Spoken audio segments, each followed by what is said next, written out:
Hello again, it's Koji. So here you have the chart of Mercury's upper conjunction for May 4th, 2020. That's just 2 days away.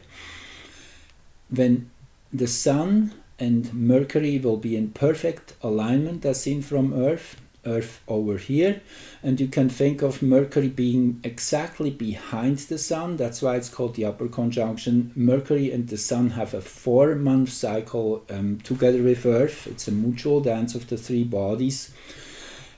In February, on February 25 to be exact, Mercury was exactly between Sun and Earth here on this side, and that was the midpoint of its retrograde cycle.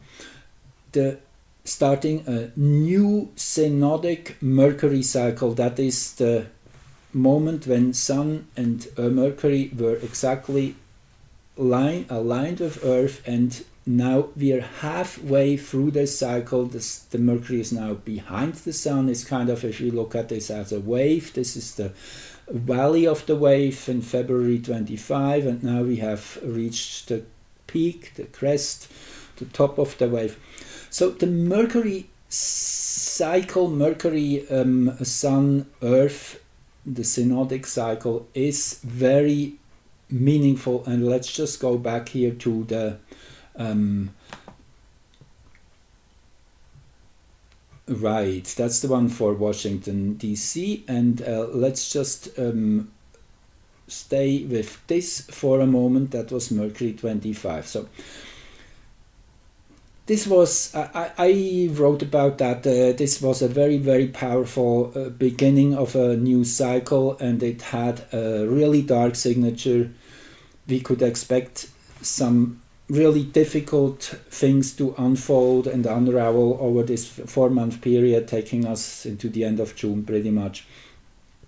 The black moon and Chiron were in an exact conjunction within less than a half a degree, the moon exactly between the black moon and Chiron, which is the signature of the black moon. Is that's all the dark stuff we never want to see, we like to push away, bury in the deepest trench of the ocean. Chiron is the one who asks us to unpack it, to bring it up to the light, to look at it and to heal it and to deal with it. And the moon naturally is our psyche, our collective psyche, or the overall emotional energy of the whole planet. So, I mean, what we have experienced in the last few weeks definitely is represented in this chart. It shows you how powerful these initial moments are of new cycles. The Sun and Mercury at that time were seen from Earth exactly at 6 degrees 55 in Pisces, and this was in an exact trine to the nodal axis, 621 North Node in Cancer, 621 South Node in Capricorn, and the South Node was exactly conjunct Mars, well, exactly very, very close, within 15 minutes of arc or less than that, you see. So there are multiple indications. South Node Mars is difficult. It is whatever planetary energy aligns with the South Node always has to do with unresolved past baggage. The South Node is what we bring with us, where we are coming from, what we are collectively having to deal with and transform to the other side, into the North Node, to keep on moving, to keep on. It's a constant clearing process. The nodes are very important. They're the midpoints between suns and moons orbits, where these two energies merge. Sun and moon being the two luminaries, the two major energies representing night and day, representing body and soul, male, female basic principles, earth and sky, if you want, sun being the representative of the divine logos, and the moon being the representative of earth, of mother Gaia. So there's lots which could be said about the nodes. That's also where the eclipses happen, the nodes, so they are powerful points. When Mars was here, we could expect that there would be some, I would say, some upset, conflict, difficulties, quite raw energies we would have to face. And in the third house here in the United States, together also with Pholus, Quaoar, and IXION also here close by, and I'm getting to that. That particularly Pholus has to do with secret services and with sudden big changes. Pholus is a Centaur planet and it's actually quite a wise energy, but also quite dark and secretive. So Pholus often shows up in some mysterious connections with Mars, the South Node. There was an indication that there would be lots going on under the cover, which we couldn't really fully understand. So this in itself, that was the beginning of this cycle. Now let's go to the Greenwich chart here for a moment of that same cycle. That is here. That is that is not the one. Where is it hiding here? Maybe I haven't opened that one. It seems I haven't opened it. Okay, that's okay. So this is then the one I want to show you. This is on the same day, IXION, again the same guy who will be exactly conjunct South Node, simultaneously move into the sign. Where is it here? Here. So IXION entered the sign Capricorn on that day and then turned retrograde here at 0 degrees 30 or something about a month ago or so, and since then has been moving backwards. These are very slow moving bodies naturally because they're so far away. So IXION is now again in line with the Mercury's upper conjunction, going back into Sagittarius, and each time a planet crosses lines, that's a new ingress chart, that's a new 0 point moment, if you will. So we had that same configuration on February 25, and again you see there was 27 degrees 44 at the time, Capricorn rising in Washington DC. That's the same degree I mentioned in my other podcast where Jupiter is right now as we enter this 6-day period between Monday early morning and Friday, with the Earth in hexagram 1, the dragon's energy, the creative energy of the heavens manifesting themselves on Earth, realigning everything. It's the energy of redirecting, of redesigning, of really changing the whole perception of reality, if you want. And it is interesting that this seed was planted back in February. Now, if we go now to the Mercury chart, let's see where I have this hiding.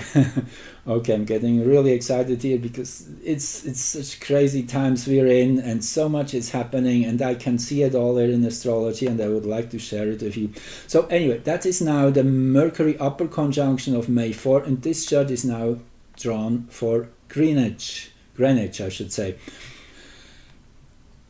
And guess what? So that's the moment again, Sun and Mercury exactly in the same spot, and this has the black moon and Chiron here at the 4th house cusp, at the source point, the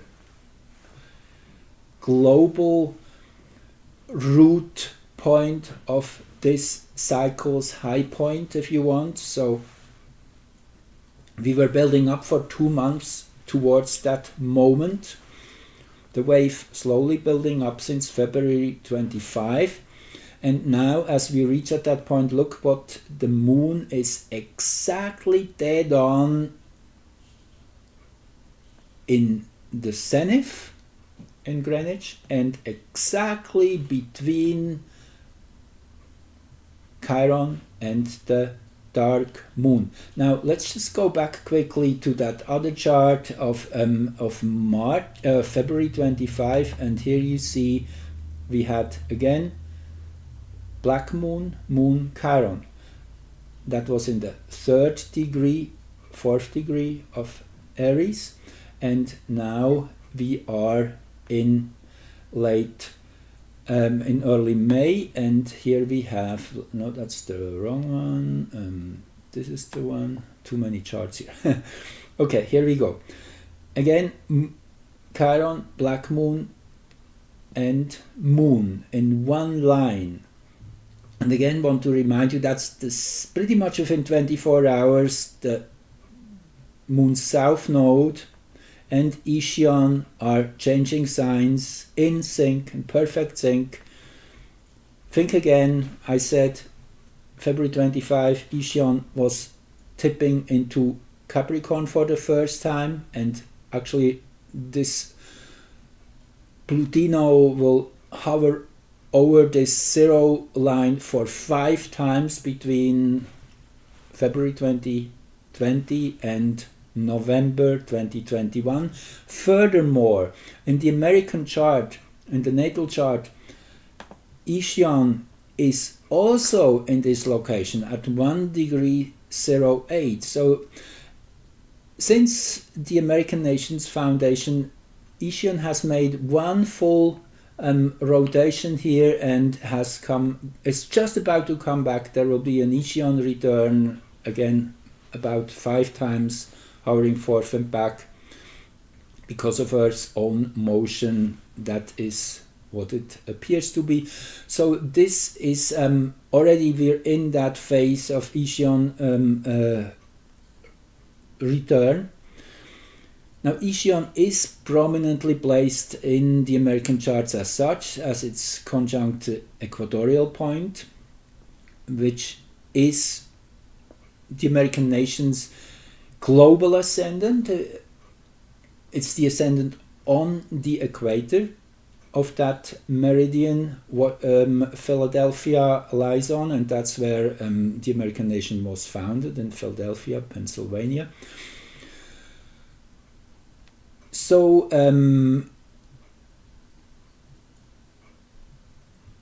okay, let me just see what I wanted to say.